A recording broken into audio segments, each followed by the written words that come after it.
సే నేను ఏం చెప్తానంటే దెర్ ఆర్ సర్టన్ థింగ్స్. ఇప్పుడు గుడికి you cannot wear a bikini and go. 100% you should not do it.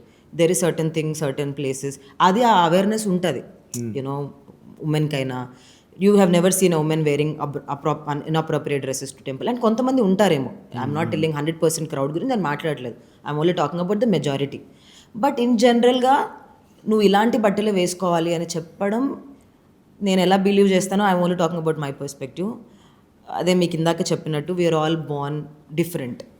Okay, స్పిరిచువాలిటీలో కూడా we chose our parents and we have come here. We're individual souls again. పెద్దగైనాక మనం mother కానీ మన father mentality కానీ మనం తీసుకోము. మనం ఎలా పెరిగాము అన్న దాన్ని బట్టి మన మెంటాలిటీ ఫామ్ అవుతుంది.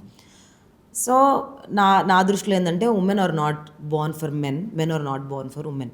We are all equal parts, like sun and moon, the balance. My tattoo is also like that. It's sun and moon. Men sun అయితే ఉమెన్ మూన్. కామింగ్ అండ్ రెండు ఈక్వల్ బ్యాలెన్స్ కావాలి మన నేచర్కి.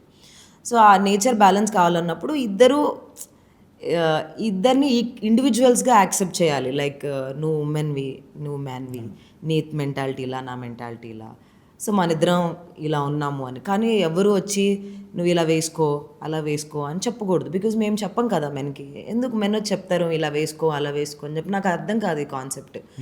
ఎందుకు ఒక ఉమెన్ ఓన్లీ బాడీ లాగా చూడాలి? ఎందుకు ఒక ఉమెన్ని బట్టలతో చూడాలి? Why don't you see her you know more than that, more than her mentality ఏంటి, what's her thought process, what does she believe in?